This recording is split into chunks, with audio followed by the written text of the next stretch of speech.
Welcome to the FamilyLife Blended podcast. I'm Ron Deal. We help blended families and those who love them pursue the relationships that matter most. And why do we do that? Because there's great joy in loving God and loving others, and it makes the world a better place. Nan and I just got back from sharing our Mindful Marriage Conference in Grand Rapids, Michigan. We're speaking at churches across the country on a regular basis, and we'd love to meet you at one of our upcoming fall events in New Hampshire, Sacramento, Nashville, or at the WindShape Retreat facility outside Atlanta. That is a fabulous place to get away as a couple. You can find all of our events and other blended family small group events and ministries, both in person, and there's virtual groups that are meeting on a regular basis. You can find all of that at familylife.com/blended. And remember, you can add your church's ministry, your blended family ministry there for free so others can find you. Look in the show notes. We'll get you connected. A viewer on YouTube gave us some feedback. And yep, if you didn't know, you have the option of watching this podcast on our YouTube channel. She said, I'm marrying a man who has 2 boys from a previous marriage. It's been bumpy because of the ex-wife. She's clearly not over him, and I believe it has trickled down to his kids. This podcast, she said, has helped me to see that I cannot control the situation with their mother, but I can let them see positivity from me. Well, you're absolutely right about that. Being hard to dislike really helps. That's not a bad strategy. Her feedback, by the way, reminds me of 2 things. First, Mother's Day is just around the corner. Happy Mother's Day to all of you moms, and especially to all of you stepmoms. We know how hard Mother's Day is for you, and we see you, and we appreciate the sacrifices that you make. Second, her comment reminds me that many in our audience have a former spouse and another household in the mix. That's what a lot of people share with us. And many of our podcasts address those realities because those are very common dynamics for a lot of blended families. But sometimes we like to dive into blended family living that followed the death of a spouse, or in some cases, 2 spouses. That's our topic today. But as always, if the specifics of this couple's family structure is not like yours, that's okay. Just translate the principles into your family situation. Find what applies to you, grab it, and go. So Daniel Brooker married his high school sweetheart. She was diagnosed with cancer at 19 and later died after a 10-year battle, leaving Daniel a single dad with 2 kids. Brittany's husband and the father of her 3 kids went to work one day and collapsed and never came home. As our audience knows, tragedies like this often lead to new introductions and new blended families. Daniel and Brittany got together, and they've joined us here today. Thank you guys for being with us.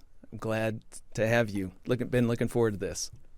We're so glad to be here. Such an honor, Ron. Seriously. So grateful. Remind me where you guys are physically located right now.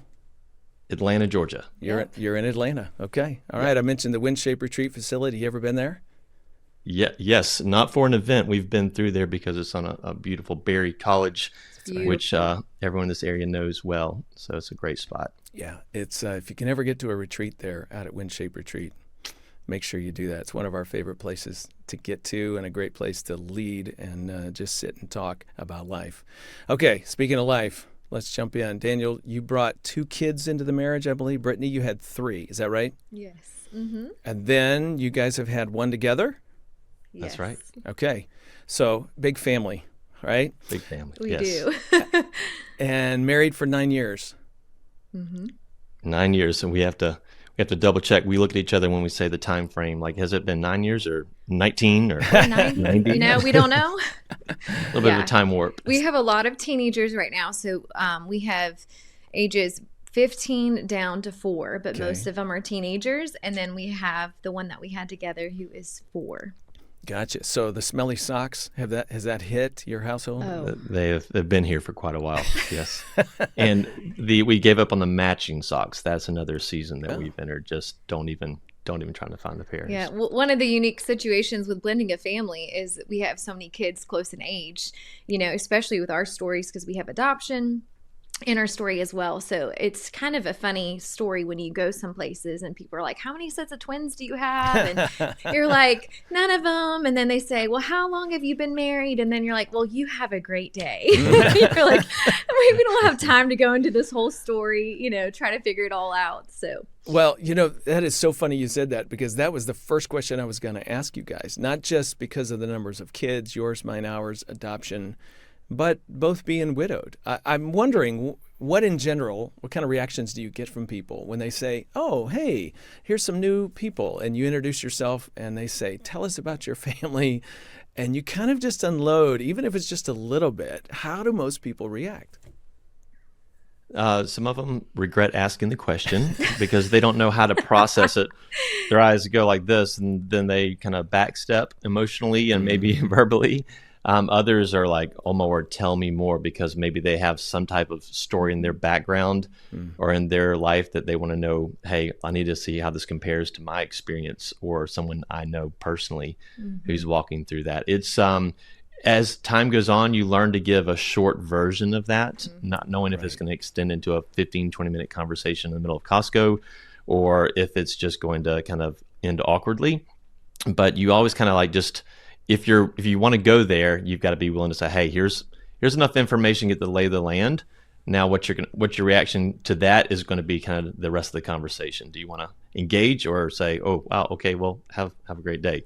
And you can read people pretty quickly, right? And I think the thing is, the more we talk to people, everyone's got some type of layered story. So even if it's not blending, they can relate to the plan not going the way they thought it would, or life being such a curveball. In some ways, they're like, okay, I don't get that, but here's my version of that. And it is a common ground that a lot of people share, is just life going completely differently than planned. Or on the other side, you have people that say, wow, what a great story. What a redemption story. And you want to be like, yes, God is so good and so faithful, but it's been so messy and it's been complicated and there's so many layers, so on the outside, it looks like, man, what a story. And then you're like, well, we had to live every single day of this story and the hard things and the good things. And you can't always share that with everybody. And so I just shake my head and say, God's been faithful, because he's been faithful through every step of it. And we want to give glory to God, even in the hard things and in the good things, with the complications of all of our stories. Because really, every single person in this world, their life typically looks different than when they expected it to look like. But God is still faithful even in that. Let's unpack that a little bit more, because I think that's a really challenging thing, I think, sometimes for us. When the story you want to tell about your life is not the story you actually are living in your life. And by the way, we all are tempted to tell an external story that makes it all sound so good. And thank you for just saying, yeah, and it's messy. It's not, but it's messy. God is there, and it's messy. I think that's such an important ability to talk about both of those things at the same time. Do you find that people pull back from that, or that that's not the story they want to hear? Or I'm curious. I mean, I think everybody wants the story that's tied up with a bow, right? Everyone, when you read a book, when you watch a movie, you want the story to end well and all of it. You want it to wrap up perfectly. It was all worth it. And the reality is, a lot of us don't get to see the parts that God redeems until eternity. So I always say, like, there are parts of our story that will never be redeemed, but God has redeemed us in this story, because he's always after our hearts in this story. It's not the outward circumstance. So what the world looks at people's lives and what looks successful in the world's eyes is so different than the kingdom of God. We live in an upside down kingdom. So the way that eternity looks like and what matters for eternity looks so different than temporal pleasures, temporal comfort. We look at my story, and I joke that I'm a mom of 6 kids from 4 different dads, and I was faithful in every marriage, I love it. And it's so crazy. And with that, we have adoption, we have special needs. Some of our kids have experienced some significant trauma. And so really, motherhood has looked very messy and very complicated for me. But in the midst of all that, God has has done such a work in our hearts and our lives for eternity because it has not been tied up with a perfect bow. Because it's been messy, God has entered the messiness and he has done a new work in us. And even now, today, I mean, we're navigating hard things still behind the scenes, just like a lot of people are. And God has been near us in all of it. And really, that's the stuff that matters for eternity. Right? It's the hard things that God does when he says that he is near the brokenhearted and those crushed in spirit.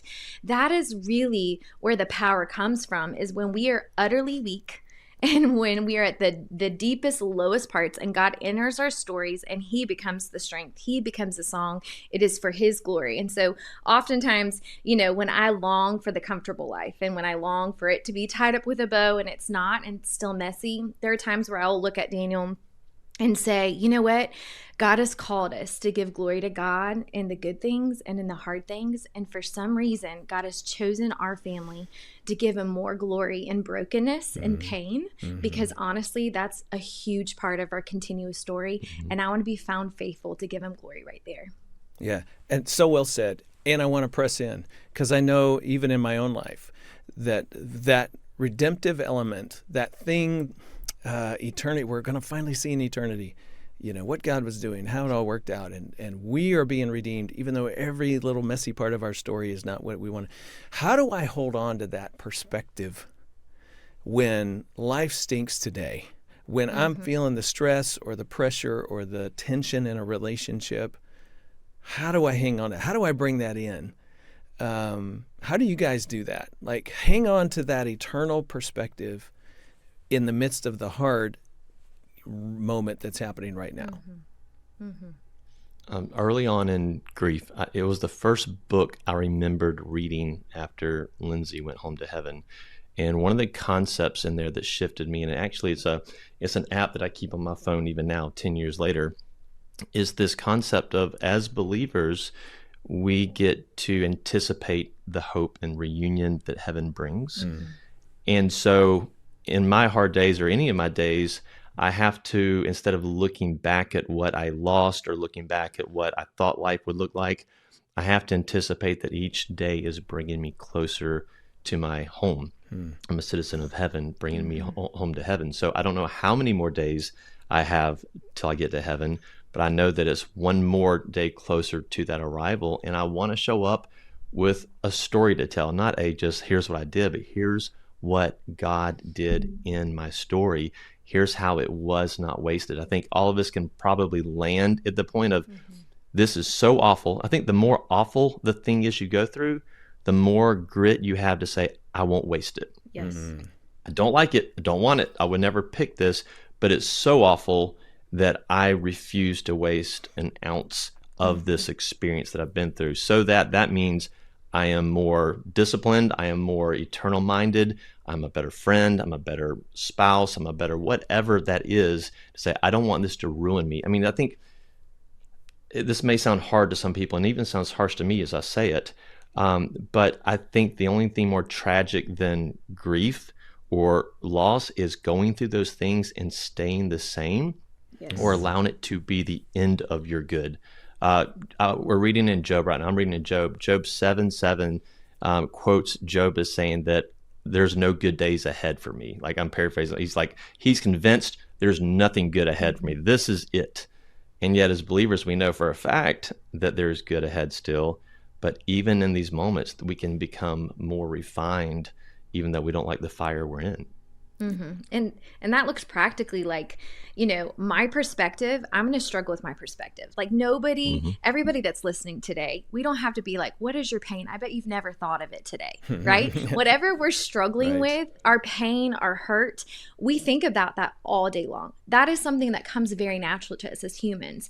But what do we have to work on? What do we have to literally turn our eyes, fix our eyes, is on Jesus, on his perspective, on eternity. And that is something that we have to be diligent for, because it doesn't come naturally. And so I think looking through the lens of redemption, looking to the word of God, I struggle. There are days that I barely sleep at night because there's hard, heavy things, right? We've all had those nights where you feel heavy with the burden of what you're walking through. And I'll get up and do the next right thing, right? And fix my coffee and sit down with the word of God. And you know what? is never wasted time in the Word of God, before the presence of God, asking Him to come enter our story, enter our day, and give us the courage, perseverance, endurance to walk through it with His perspective. And so that's what changes our view of things. Not me trying to be positive about the circumstance. No, I'm talking about Jesus and His Word and giving His life and life abundantly, knowing that the good of life looks like Jesus is our treasure. Jesus is our reward. He is our good. And keeping that in perspective helps me in the practicalities of life. And there are going to be hard things. Like sometimes you wake up, God gives you that perspective, you get that Word of God, and then something really hard happens with blending families or marriage or hard things with your kids.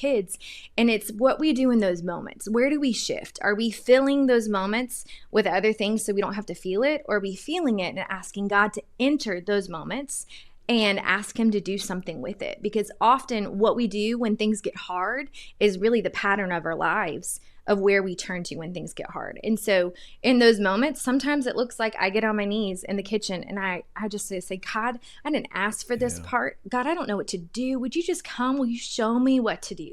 Help me to do the next right thing. Help me to do this to the glory of God. Or it looks like a couple days ago when I was having a hard day and we were dealing with a lot of heavy parenting things, and I went on a walk, and y'all, it was storming outside. I mean, it was raining crazy. Sounds like a metaphor for what you were going through. You're right. And so I went without an umbrella, and I walked 3 miles in the storm, and I just prayed out loud over and over again, some trust in chariots, but we trust in the name of the Lord our God. And I started saying the things that I was trusting in that were not God. God, some trust in therapy, some trust in counseling, some trust in comfort, some trust in easy life and perfect kids and all this. But God, no, I am not trusting in that. I'm going to trust in the name of the Lord our God today, and just replacing that and saying it over and over again until my heart believed it. And after 3 miles of me crying before God and being soaked, I came back in, and it helped my perspective. And so I think all of us will struggle with those hard moments and those hard days. It's but what we do in those hard moments that count. That's so similar. We say this, I've said it many times. We listen to ourselves way too often. We need to preach to ourselves much, much more. And that's what you were doing. And by the way, I love it when the Word of God, as you mentioned, is the thing that reminds us about that having pain is not difficult. So Daniel, your observation, Job, he had a bad day. You know, he's pouring that out. I have bad days. I pour that out. I sound a whole lot like Job in this moment. Same. And I'm reminded that there's a bigger perspective than just the darkness that I'm experiencing right now. And so when I preach that perspective to myself, I'm kind of able to get back up and say, all right, let me do the next right thing. I like that. And casting vision too, for purpose with it too. You know, there are so many days, and y'all will probably laugh. This is embarrassing. This is real life with blended family. We're about to get real. Let's go there. But our first couple years in marriage, every night that we would lay down, I'd look at him and I'd be like, are we going to make it? And he'd say 100%. Well, one night I got in bed and he was just distracted. And I said, are we going to make it? He said, uh-huh. I said, you didn't say 100%. And so he would, you know, so even in those moments of just having to, you know, I needed that reminder, we are going to make it.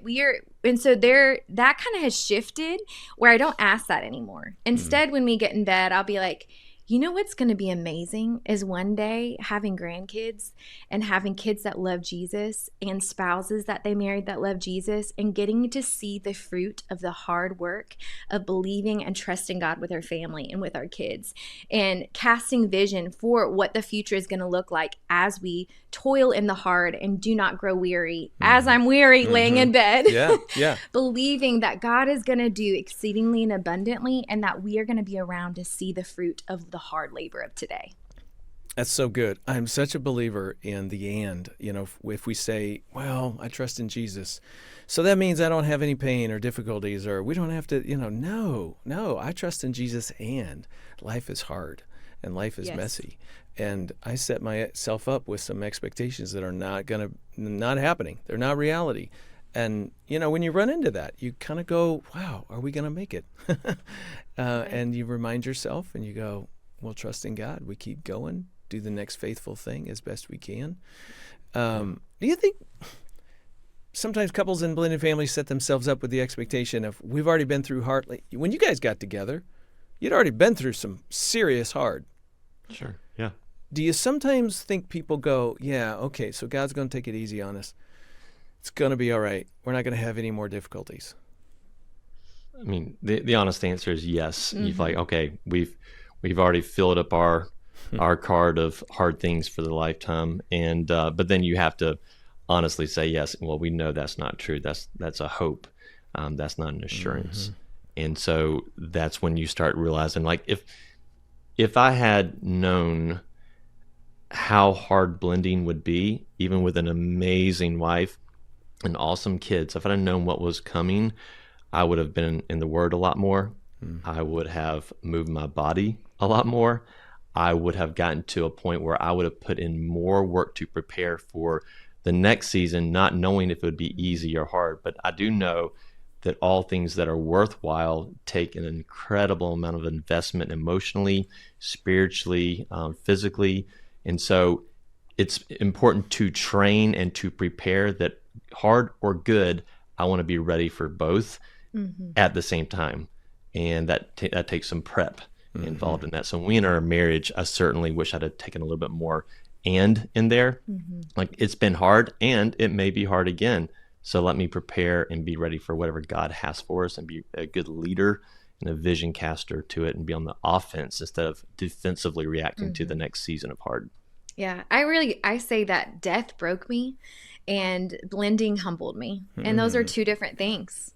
Death really broke me in a lot of ways, but blending a family after loss with lots of trauma and adoption and special needs, it has humbled me in ways nothing else could have touched. And this past year, I was studying James really inductively. And it was crazy how you notice things about the Word of God. You could be reading the same chapter, and that's what's living and alive, and that's how God speaks. And I'm so thankful for that.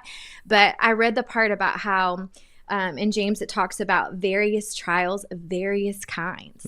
God uses various hard things that are different to get to our hearts in different ways. And so for me, again, death, God did a whole new work in me through walking through loss. And honestly, loss and grief is a lifelong journey. It's still something that I daily deal with and raise my precious boys who will never know their amazing dad until heaven and eternity. And so we go through that on a regular basis with our kids. But blending did another thing, and God has used it to get a hold of my heart in ways that nothing else could have touched. And I'm grateful for that. And so, there's days where we kind of fight against the pain. Like, we're like, God, haven't we gone through so much already? That is so often what we think the goal is, comfort. And honestly, in Christianity, in our world today, that is one of the biggest idols that we have, is that we run after comfortable things.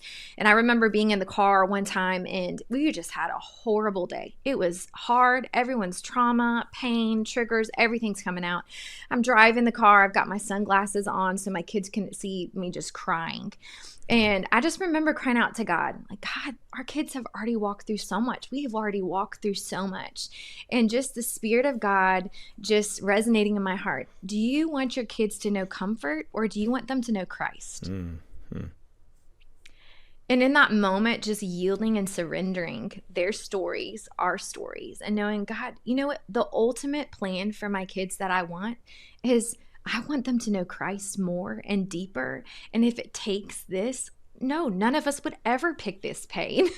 I'm human. I would never pick the pain, but I would pick knowing Jesus better. And I want my kids to run after the things of God and the things of eternity, not the things of this world. And so often that's where we all get hung up on is we look at this as, man, God's sending another hard thing, instead of, God, I receive whatever you have for me. And there's riches and treasures in the dark places that I can only find through this hard thing. So God, I want whatever you have for me right here.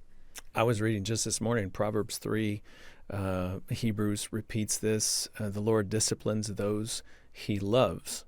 Yep. But boy, it doesn't feel like love. And it doesn't feel like, there's nothing fun about the hard. And to be constantly reminding ourselves that we can grow, there's something to learn, He's developing character in us. Romans Yep. talks about developing character out of those difficulty things, and that develops self-control, and self-control is then going to produce perseverance in us. Again, these are the eternal perspectives that we've got to hold on to in the midst of difficulties. It doesn't mean that everything's okay now. We still have to do the hard work. We still got to wrestle and struggle. And man, I appreciate that.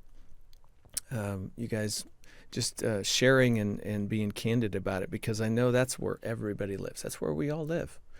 Yeah. Speaking of where we live, let's talk about the kids a little bit. For your kids, how have they carried their biological parents who are deceased? How have they carried them with them? How have they carried their pain and the question marks of life? And how do you see them carrying hope? I know it's a big question. Feel free to just sort of reflect back on the past, the present. I'm just gonna sort of, what have you noticed in them? I think I've noticed God's kindness in the whole journey. You know, at the time of losing my husband and my boys losing their amazing, my late husband in heaven, just incredible, godly, just amazing man. And they have that legacy in them. And what's amazing is how the Lord brings it out in light. So sometimes my kids will do something that's just like their daddy in heaven. I don't have a video, I don't have a picture of him doing it. It's just in them. But I think the beauty of God and his word and his presence, his people, his promises that carried us through the darkest of days is there's fruit that I see in my kids that came through the hard times, where they look back and, one of my teenage sons said the other day, he said, you know what I remember about that season after Daddy Patrick died is I remember listening to worship music all the time and people coming and showing up at our door with food and loving on us and playing with us. And he's like, I just remember people always being there for us. And I remember hearing the word of God played over us. And it's crazy because he was 3, you know, so you just think he's this little toddler, but what he remembers is God showing up through his people. And so that same thing is a thread in their lives, where I believe the pain that they've walked through has really given them eyes to see hurting people in a different way, that my kids notice the ones that are hurting. They notice the ones who have lost people. They have a more sensitive heart towards that in people and wanting to do things because people showed up for us when we needed it. You know, it's hard sometimes to be on the receiving end, you know, when you're in pain and so many people show up and you're like, oh, I wish I could give right now, but I'm drowning. But really those seasons are the times that God teaches you how to give the comfort that you've received, so that one day when you're in a different season, you can, as 2 Corinthians talks about, comfort as you've been comforted. And so one of the fruits that we see in our lives that is just Jesus, all Jesus, is that he's the gap filling God. Of when my kids were fatherless and walking through things and I was doing the best I could do as a single mom, but you have so many gaps in your parenting, is that we serve a gap filling God who is faithful even when we mess up, and faithful when it's hard and you don't know what to say and the kids are struggling with the whys and the questions that we still wrestle with because we're still in the middle of raising our kids. We're not on the other side right now. We're in the midst of the messy parts right now, and trusting our kids and entrusting them to a faithful father who never fails.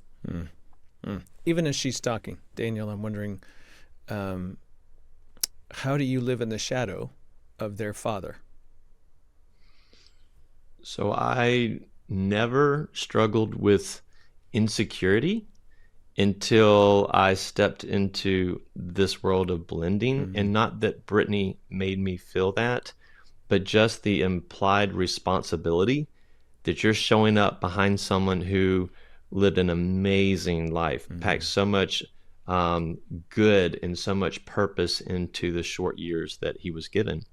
And so I never entered a place where I felt compared or I placed myself in comparison.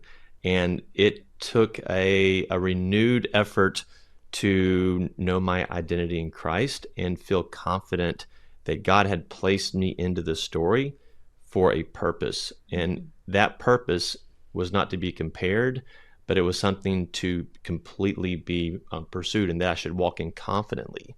And so we joke that, so Patrick was taller than me. I'm not short, but Patrick was taller. I'm like, I've never felt short before now. And now He's like 6'2", I'm never like felt so 6'2". short. Why do I feel like I'm not? And so Patrick was taller. And then like Lindsay, my late wife, she was short. She was like 5 foot. And if she could nudge me, she'd say 5'1", Daniel. So 5 foot. Brittany's a lot taller than that, and so these comparisons creep in just the silliest of ways. But if you allow that voice to stay, then it creates these like, oh no, what's wrong with me, or why am I not? It's just a whole process that you may be surprised to find yourself in, and you have to stop and to remind yourself, God chose me to step in, so why don't I act like I am here for a purpose and a reason? And so over the years, that voice has faded away, and God has given me grace to say, look, I'm here for the boys. One, I think there's in grief. So I can only speak to grief and blending in that sense. There's a responsibility that I take on gladly to honor Patrick by saying, this is what, like, I'm a historian of Patrick in the sense of I want to understand the things that he wanted to pass down or teach the boys, and kind of help fulfill some of the prayers that he had for his young boys. So there's a responsibility that I accept, and I feel privileged to have. But there's also, I don't put the pressure on myself to continue parenting in the way he was, or to take on his personality traits or his direction. I feel that God's called me to lead in a way that honors him in this season, right? In the way that things are.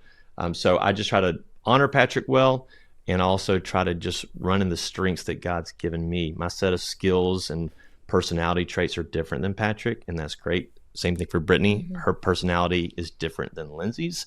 And so we just stay in those strengths as much as possible and don't fall into the comparison trap, because it's probably the most under-discussed element of blending is the immediate comparison that you may have never experienced in any other season. Yeah. And your team players, share about the baton that you always say that. Yeah. So with this season I'm in now, I spent a lot of time working with widowers. And then also one of the questions that come up in those communities is, what do you do? Okay, if you feel compared, how do you remarry and not put them on a podium? Right. Who's first? Who's second? Who's third? Like, hopefully not third, but this whole like, who gets the rank? Who wins the race? And what the Lord showed me over this conversation is in remarriage, especially in grief-related remarriage, what happens is that, so for my case, Lindsay, my late wife, she was running a race to honor God, and because of death and because of cancer, she left her baton on the track. We always seem to think that our race is an independent, we're just the solo star, we're running our race, it's a 200-meter dash or whatever. But in reality, a lot of times it is a relay race. And so because of death, Lindsay drops her baton on the track in front of a full stand of audience members, family, friends, social media, whatever. Like, people are watching that baton on the track, and me trying to chase the kids around and figure things out. Brittany choosing to step into my life meant she had to have the courage to lean down and pick up that baton that had been left on the track because of death, and continue running a race that she may never get full credit for, but running it because it's the race that God had called her to, and knowing that the celebration isn't who's on top, who's second, who's third, who gets gold, silver, or bronze. It is in heaven, there's that celebration together that they ran their leg of the race, their part of the race, to the best of their ability and to the honor of God. Yeah, love that imagery. And I'll just add to it, I think you may choose to pick up somebody else's baton and start running, and then think, yeah, but this wasn't the dream I had. This wasn't the vision I had as a little girl, a little boy, whatever. And this is definitely different. And carrying this baton means I have to carry other things that I didn't necessarily want to choose, and that have been thrust upon me. And so there's this educational process that and maturing into that role. And I think a regular questioning of, yeah, but I didn't quite choose all of this. I didn't know what I was choosing. And then you come full circle and you say, but God has placed me here, and I'm going to trust him with that particular role. We're back to preaching to ourselves again. Instead of listening to yourself, start preaching to yourself and resting in that truth as best you can and continuing to be faithful in it. I think that applies no matter what it is, whether it's comparisons or just a general sense of insecurity or I don't know what my role is as a step parent. Do I step in, step out? All those kind of questions that come. I think that's when people begin to doubt the lap that they're running or the leg of the race that they're running. And it's easy to do so, and you're going to do it. Okay. And then you come full circle and you say, how do I trust God in this space? You're right. I'm curious. Like Hebrews talks about is, you can't run your race holding on to the burdens, the extra things that we carry. Fix your eyes on Jesus, lay all the sin, the burdens, the extra things we carry. We have to lay them aside so that we can fix our eyes on the prize and we can run the race that God has called us to. And so often when you are blending a family after loss or pain, trauma, divorce, whatever it is, we come into the race holding on to all this extra weight. You have the weight of bitterness. You have the weight of unforgiveness. You have the weight of what other people are saying about you. You have your own trauma. You have the weight of your kids' pain that you're carrying. So you get to this point where you're so weighed down that you are barely making any inch way on the race that God's called us to. And I think part of running the race and fixing our eyes on Jesus and running it with endurance is releasing the extra weight that we keep carrying. And so that looks like working through forgiving. That looks like taking off resentment and bitterness, working through the pain and the trauma, releasing your kids to the Lord and not carrying that deep weight that is all up to you. It's not up to me. Jesus holds my kids and he loves them and cares more for them than I do. And so I think part of running the race and fixing our eyes on Jesus is just what, Hebrews 12 tells us, is that we have to lay aside the burdens so that we can run towards him. And one of the beauties of walking through loss and pain is when I think about Hebrews and the great clouds of witnesses, is I think about our spouses cheering us on in that. Brittany, fix your eyes on Jesus. Daniel, fix your eyes on Jesus. Man, go towards eternity. Let go of the temporary things that get our eyes and our hearts and everything worked up that we literally lose precious time and moments and heart and mind, all these things towards these temporal things when eternity is at stake. And so part of being kingdom minded in the midst of blending a family is truly releasing those things so that we can fix our eyes on Jesus and run it with the best of our ability. Just thinking about the children again, because we're trying to help them run too, Yes. Yeah. And there's this developmental grieving thing that happens with kids, and there's the bonding with new people, step siblings, etc. I'm curious, have you guys noticed any developmental changes in the kinds of questions or the comments that your kids make related to the loss of their biological parent and the new family? Have you noticed anything as they've grown over time? I've noticed that they want to know, as they get older, how they are measuring up to their dad or their mom. So, like, was dad this tall when he was 10? Yeah. Or, did he get growing pains in his knees at night? Or they want to kind of know where they are in that process of growing up, and if it's tied to their dad, or if it's just normal stuff that happens and maybe more just random in that process. But they do want to know where they come from, and then they also want the comfort of knowing, where are we going? I think one of the things I'm learning and God's working in my heart is, as a leader, am I casting clear vision for the children? Because they want security in a very unsecure and very chaotic season of grief and a life of grief. So can I say, hey, here, in spite of this and in this, can we agree to head the same direction? What does success look like in this season where nothing feels like we're actually winning? So for instance, like our family mission statement, which I think is a great idea for blended families, is to agree of where are we going, so that when we get there or are heading that way, we feel like there's some success. Every win is a big deal in blending. Yes. So instead of just saying, let's love God, we're saying things like, let's trust God. Let's trust that he is good in all of this. Let's do good. Like we kind of just stole a verse. Psalm 37:3 is essentially saying, I'm paraphrasing this, but trust God, do good, grow roots, and choose faithfulness. This is just the whole concept of, hey, can we trust God? Do we love him? But also, do we trust him? And that plays out in our life. Do we choose to be generous, intentional, compassionate?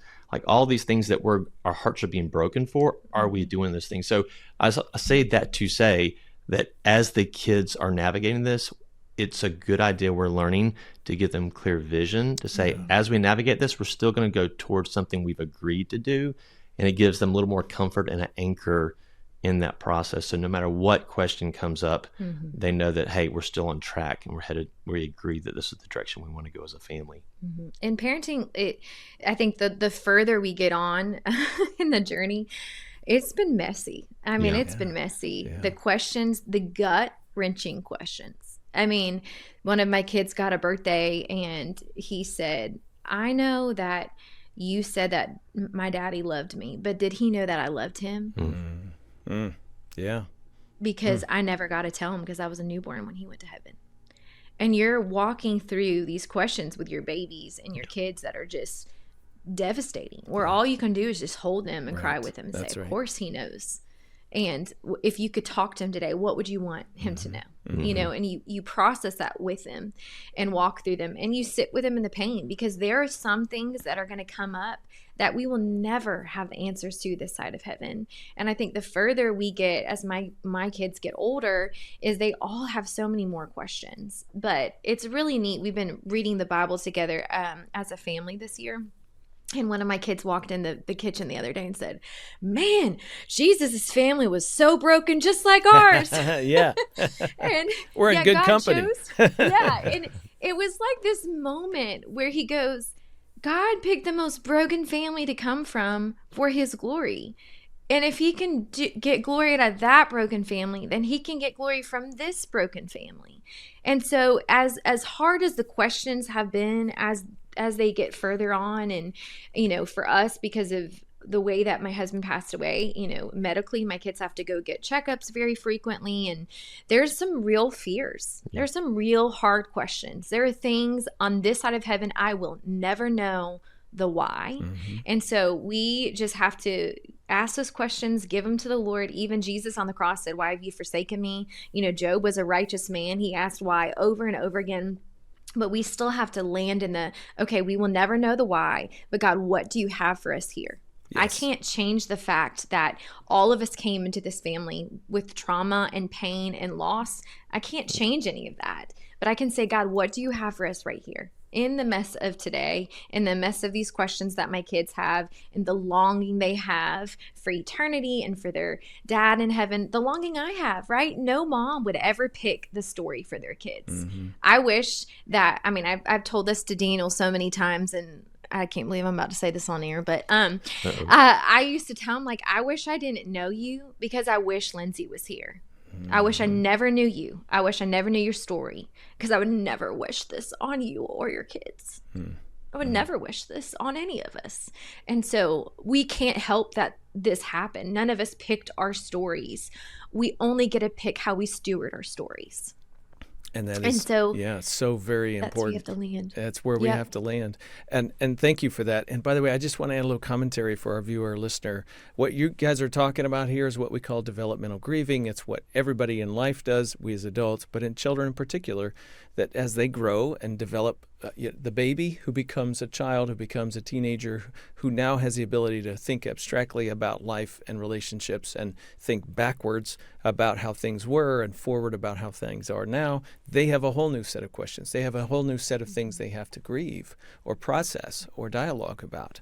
Yes. And we encourage people to step into that, try to anticipate those moments. And you can't anticipate all of them, but when they pop, take advantage of that. Step into that space of sadness and answer the question. Hug their hurt. Dialogue with them about it. Ask another question and say, well, tell me what what led you to wonder about whether Daddy knew you loved him? And just keep going in that setting, because the farther you chase that, the more safe they feel to share the next one with you as life brings it to them. And life will just keep bringing new questions and new opportunities to grieve. And the connection that they experience with you in that moment is what ultimately helps the hurt. It's the balm. None of us have answers. We don't have answers for our own questions, let alone our kids' questions. But that connection with somebody who loves me and feels with me is the balm that kind of keeps them going. What would you guys say if somebody's listening right now and they're going, okay, I got a kid who's got questions, and they want to know why the divorce happened, why the death of their parent happened. They want to know why this, that, and the other thing has happened in life, all of which I don't have answers for. Wow. What would you say to that parent? I'm sure you've read this book, Hiding Place, Corrie ten Boom. Mm-hmm. But in that book, she asked a really hard question to her dad, and he answered some questions, and she's pushing further, and he looked at her and said, honey, there's some things that are too heavy for your suitcase right now. You don't have the muscles behind to be able to lift them. And so I would say, for our counselor, they've said to answer as much as appropriate for their age, and don't put too many, heavy things in their suitcase that they can't lift. Yeah. There's parts of my story, parts of that day that happened that my kids didn't know for years. And as they've asked, and as you said, developmentally, they've gotten to different places where we could share more of the story, and they'd understand it and have more questions and things like that. But I think for us, it's an honest dialogue, right? It's a honest thing there are times where my kids will ask a question and I just cry because it brought up a lot of hard things, and it's good for them to see that this is tender for Mom, and it's okay that it's tender for you. We don't talk about this to everybody, but I think answering honestly with them and giving them what's age appropriate, but not giving too much where it's too heavy for their suitcase. Yeah. And guys struggle, speaking personally and speaking to for a lot of widowers that I'm in relationship with. One of the things we do as dads is we try to be strong, and we just try to be the steady foundation, meaning our kids don't see us cry. So they're crying and we're sitting there kind of stoic, like it's going to be okay, just whatever. And getting through that moment, kind of pushing past it, instead of joining them emotionally in the sense that it bothers us and it's visibly troubling our heart for them too, so that they don't feel like the only oddball. By not entering that moment with them, I think we're teaching them just to tuck it, push it back down, shove it back down, compartmentalize this feeling, and it'll come out in some unhealthy way later and at a very inopportune time. And so I think that it's important. Something that God showed me early on in grief is not telling someone it's going to be okay. Just stay with them until they can say that. And part of that presence is not just sitting there on my phone until they're okay. Oh, yeah. That's not presence when you're on your phone. It's not presence. It's throw the screens away. At a minimum, be shoulder to shoulder, and preferably be face to face with them in that moment, depending on that person and their comfort level. If you're able to do that, say, hey, this is you hurting is hurting my heart. You're validating the fact that this is a worthy of an emotion, and just saying it won't, or not even saying it, but just letting them understand it won't always be this way, but for now it is. And I am so sorry, and I am with you, and I'm not going anywhere in this process. As a man, I think that creates such a bond with your children, for them to see that care and that tenderness to your heart, regardless of what it's been in the past. I agree. That is such great ministry coaching. And we men, that's hard to do because we want to fix it. We want it to get better, and we want to have those magic words or do the magic thing. And so just sitting and letting it be is difficult for us. And really, I think what has to happen at some level there, I've got to wrestle with my own lack of comfort in this moment, so that I can be with you in your lack of comfort in this moment. That just, takes a little And work. to know that your pain is not too much for someone. Yeah. Because I think when you've walked through such hard things, I think anybody that's listening that's walked through really hard things, they get to the point where they're like, oh, my friend's probably sick of me talking about how this is hard, right? This person's probably sick of it. And the reality is, one time I was wrestling with that, and Daniel looked at me and he said, if your best friend was still talking to you about the same thing, you would never think that, Brittany. You would feel so included that she still let you in to that heart struggle. I'm like, you're right. And then I went to scripture. It talks about, God never tires of hearing from us. He never slumbers. He never sleeps. And so really, as a father, him doing what God calls us to do, right? Of just being present, loving no matter what, just makes those kids feel like, my pain is not too much for my family. And it's okay that this still keeps coming up, because this is me wrestling through it, because there are things on this side of eternity that are not going to be healed. And God is the great healer, right? He is always after our hearts, but there are some things that they will have wounds, and there's some things that you will have scars, right? That tell the story of what God's done, and that tell a story of healing. But ultimately, we hope and pray that our kids get to a point in their story that they can see God's glory all throughout it. But there are times where even us, we wrestle. God, how did you get glory from this hard thing? Yeah. And I think the intimacy that comes with Jesus is giving him those questions and going to him with our anger and our fears and all those things. And the same thing with our kids is when they're wrestling with that, just like my baby falls over and over again, right? And I'm going to pick her up every time. I'm not going to say, oh, you fell again and you're coming to me again. No, you're like, come on, baby, I got you. It's going to be okay. And the same thing that God has for us over and over again when we bring him our fears and our hurts and our inadequacies and our struggles, and he says, come to me, all who are weak and heavy laden, I will give you rest. Yeah. And that's who he is. And so we want to model that as parents, as being the safe place where their questions can be seen and heard, and they're never too much for us. And Ron, can I share a practical thing on that very topic? Please that do. We were guided towards this, so we can't take credit for it, but it's worked really well as you're talking about that. So it's nice to say, yes, sit with them in their pain and let them know you're there, but sometimes you have to plan for those moments. And certainly there'll be some surprises, absolutely. But I think we can all agree that bedtime is a highly likely moment of emotional release or communication. So tired kids talk. Yeah. Tired kids will talk. And so I would encourage, as long as you can, to tuck your kids in bed and spend a few minutes to see what comes out. And then just continue to create opportunities where you're around them, even with a busy schedule. Usually blending is synonymous with large number of children, right? Yes. Blending is usually 5 or more. I don't know. It's more than you are typically used to caring for. So you have to be proactive on how you get time with them. I want to share this. This was a game changer in the first year of our blending. If someone told us this, I wish I could give credit to that person.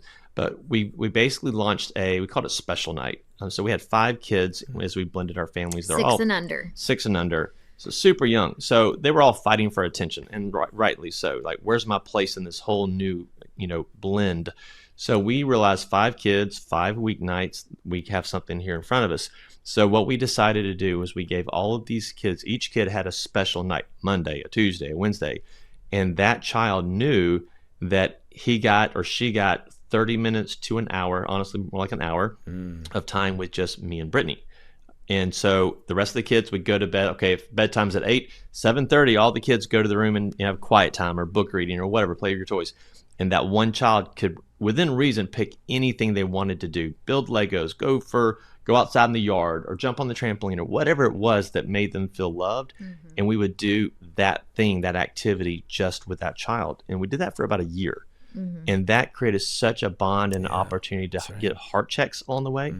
And then as they've gotten older, we're not in that season anymore, but we're in a season where weekly we have time set aside for the kids, and we give it a name, like Mocha Monday or Swamp Studies, or be as creative and unique as you can, Friday. Something that makes that kid feel like, I've got time with mom or dad on the calendar. And even if they don't bring up anything, you're creating so many opportunities for them to share their heart and for you to get a read on, are they okay? Or is there something going on they need to dive deeper into? That's a great idea. One of the things that I will add to that we recommend to people, especially in the early years of their crock-pot family journey, is 10 minutes with biological parent, and time dedicated with just that biological parent. Could be both parents, could be, especially it's really good for kids Really with good. their bio parent, because they know, okay, I've still got you. But, the idea is great, carving out time to make each person feel special. By the way, I think the developmentalist psychologist would tell you that all kids need is 10 minutes today, 10 minutes a day, young children, of child-centered play where they get to pick the activity, not the parent. For those who have really big families, you don't have 30 minutes, make it 10. You can find that. Yeah, that's right. The point is that when you carve out that space to say, you're important, we see you, we value you, you're worthy, so important, especially in light of all the unwanted transitions going on in a child's life who finds himself in that particular blended family moment. That's good. Hey, before we go, I want you guys to talk a little bit about your ministries. I know, Daniel, you've alluded to this. Refuge Widowers is your ministry, and I'd love for you to talk a little bit about that. But for both of you, the ministry that you're involved in, and how do you find yourselves bumping into other blended families along the way? Tell us a little about that. Yeah, Ron, thank you so much. The journey behind Refuge Widowers really came from a frustration point. When I became a widower at the age of 30, I didn't experience community in the widower world. Yeah. And so You were too I had young? a lot of people, I guess so. I just realized, hey, wait a minute. I've had amazing casseroles dropped off, sweet gift cards and notes. The church and my family, they showed up in a way that I just honor. Seriously, they showed up way more than I thought they even could and did. So they showed up, but I just didn't have a widower show up. So I went through 2 years of being a widower without a single widower reaching out and saying, hey, I want to guide you. I want to show you kind of what's going on.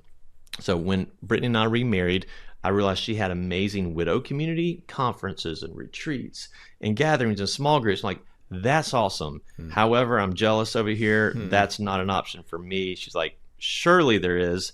We Googled on date night and confirmed widower ministry doesn't exist, not on a national level, maybe just a small group here and there. What you're doing is very unique. Yeah, and so we realized it's not there. So Brittany asked me the question that's changed my life. She said, now that you know there's nothing for widowers, what are you going to do about it? And I was working corporate America at that point. I'm like, I'm just going to complain. That's all I want to do. I have no desire to change it. Just want to get mad about it. And so she said, I think you need to pray about what God would have you do, knowing this information.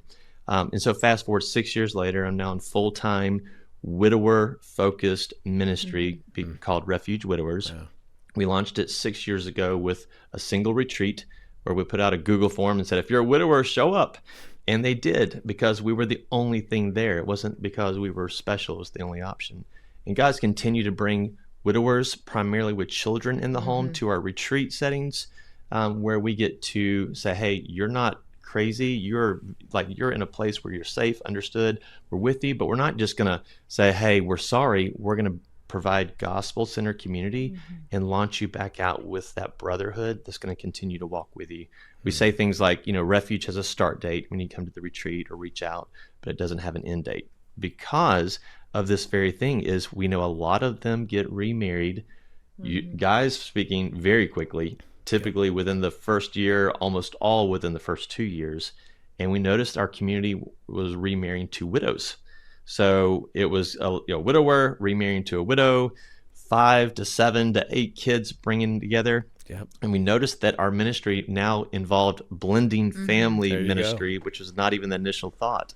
And so God's been faithful to bring everyone there. We know that as a caregiver, so Lindsay had cancer for 10 years. I showed up to widowhood broke, fully employed and fully broke because of medical bills and not able to just continuous bills coming in. So we decided from the start that everything that Refuge provides, from retreats, from events, from resources, will be completely free.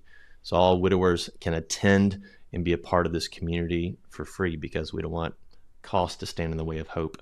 And so that has evolved, as me and you have talked in the past, just about the idea that this widower ministry has evolved into children's ministry as these dads are leading their kids, and is now evolving into blended family ministry. And so God has been faithful to bring people into the life like you to say, hey, now that you're in a blended family scenario, you've got people like Ron to walk you through some of those pieces.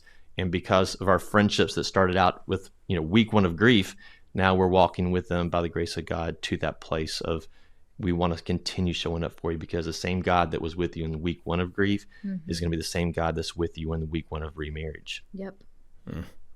What has both of you, what has being around other grieving people, what has that taught you about your own grief journey?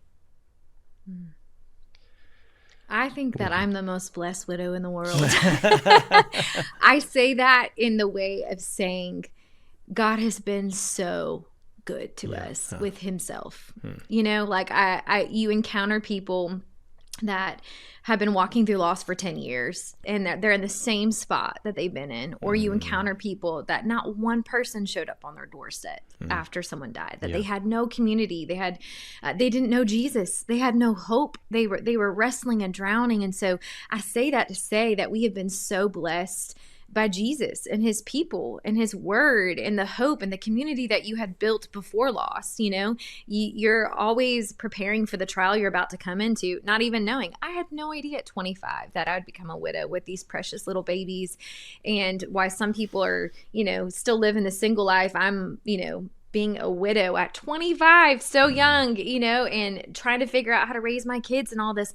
But God was so kind. So I think one of the biggest things that I've experienced being around a lot of people through pain is to know God has been so kind to all of us, because he has showed up in powerful ways that has changed our lives forever and given us hope. It's also given us a big passion, because you see a lot of people that walk through and they build a house in the valley of the shadow of death. They don't walk through it. They don't. Sometimes I crawled through it. Sometimes a friend carried me through. But there are people that build a house and they get comfortable there. And I think for me, I have such a passion for people to run towards Jesus and the refuge that is found in him and him alone, and cling to him and know that there is hope in even the deepest, darkest days that you feel like you don't even have the strength to get out of bed. But because of Jesus, there is joy ahead, that he is not done with you and he is not done and finished with your story, and there's still good ahead because of him. Obviously, that kind of faith has sustained you guys, has kept you going, even in the mess. And I appreciate that very much. Give you a chance, if you guys want to ask any question about step family living that's come to your mind, I would love for you to toss that back to me. In the meantime, I'm wondering what you've learned from other blended family couples. Like, have you seen some where you've walked with them and you're like, there's a thing, like that idea you shared a minute ago about finding 30 minutes for every kid during the week. Is there anything that's jumped out at you that has been a blessing to you from other people? I think that one of the greatest things for us in our marriage is getting mentors that have walked ahead of us. Yeah. So one of the things, this is so funny, but we were praying that another couple that had our similar story we could learn from.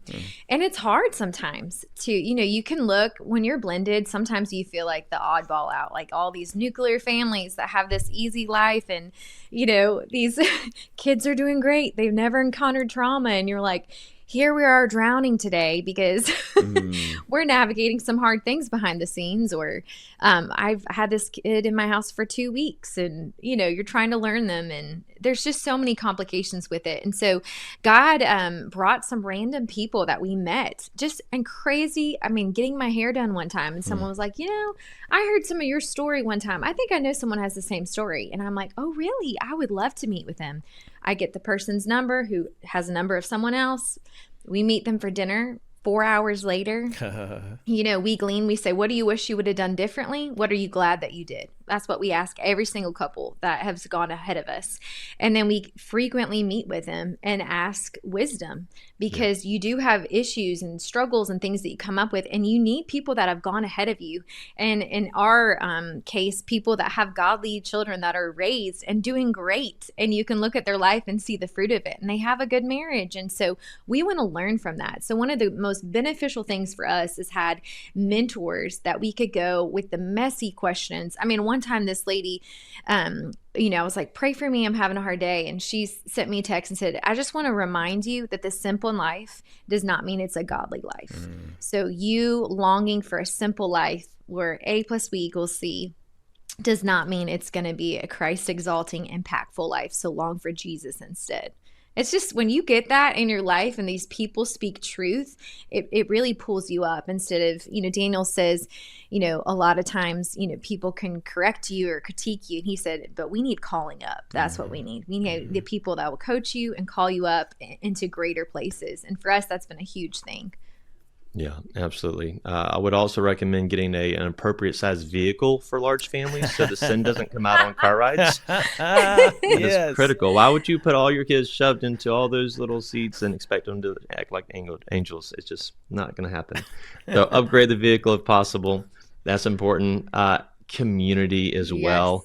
I mean, mentors have a couple people that can say everything to you, but have people that say, hey, I'm going to work out with you for the next 6 months. I'm going to make sure you show up to the gym. I'm going to make sure you're in the Bible and, ask you questions.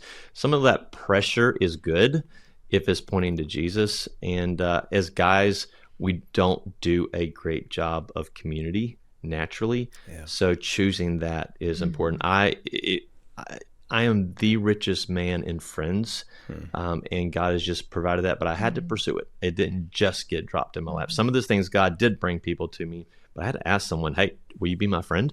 My first widower friend, I said, hey, I've never met you. I've heard great things. I just want to know if you'll be my friend.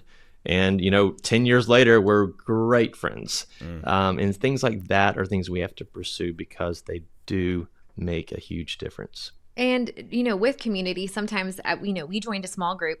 We go in there and I'm thinking, none of these people's lives are like my lives. It's messy. They look put together, the nuclear family. We come in, we're a mess express over here. I'm just like barely hanging on for dear life.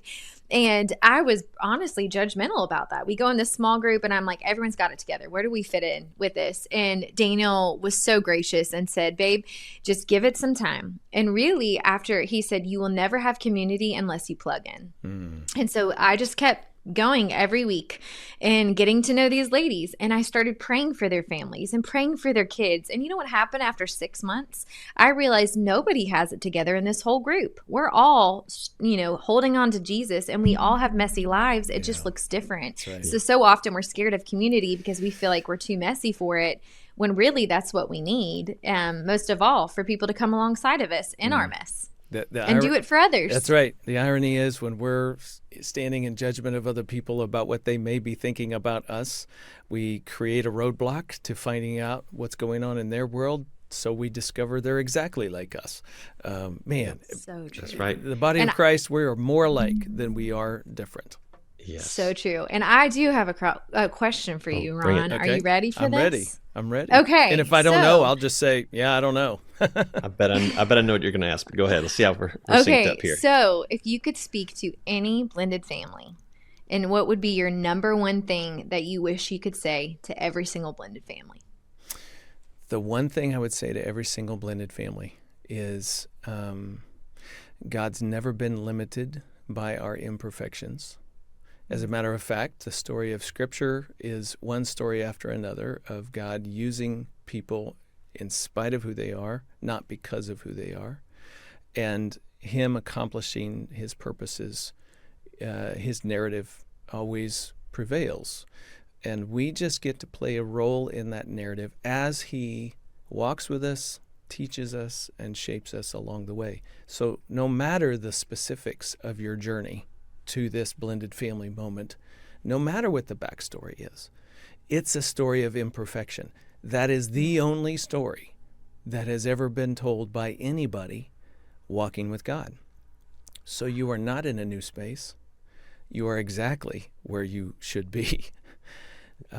Keep trusting in Him to help you figure out the pieces and the next step. So good. Man, So it's been good to have you guys with us. I appreciate you being here so very much and sharing your lives and your joy and your mess and your perspective and your hope with our audience. Thank you. Been such an honor, Ron. Thank you so much. Yeah, and thank you for what you do. I'm just on the other side of it, knowing how many marriages and lives and families and kids that you have impacted by your obedience to God. And we know that that's a sacrifice, and we know it's an obedience and walking in the faithfulness and doing whatever the Lord calls you to do, even when it's hard and we feel inadequate. But I am so grateful for your yes to God and you and your precious wife and your whole team and just your heart for the gospel and for the word of God. But you're making such a difference in so many lives, and we are so grateful for you. Absolutely. Thank you. Yay, God. Yay, God. If you want to learn more about Daniel and Brittany, look in the show notes. We'll get you connected to their respective ministries. They've got a lot to offer. If you're relatively new to the FamilyLife Blended podcast, you have stumbled onto the largest blended family equipping ministry in the world. We're a division of FamilyLife. We have multiple resources that you can read, watch, listen to, or attend. Pick your preference and look us up. Find out how you can get a hold of that. FamilyLife.com/blended. I will remind you, we are a donor-supported ministry. All gifts are tax deductible, and you can give directly to our division, to FamilyLife Blended. Just look at the link in the show notes. Again, that'll get you to the right place. Okay, guys, next time, what would you do if your son went to jail for protecting his stepchildren? It's a tough conversation. I'm going to be talking with Carol Kent about the dedication of mothers. That's next time on FamilyLife Blended. I'm Ron Deal. Thanks for listening or watching, and thank you to our production team and donors who make this podcast possible. FamilyLife Blended is part of the FamilyLife Podcast Network, helping you pursue the relationships that matter most.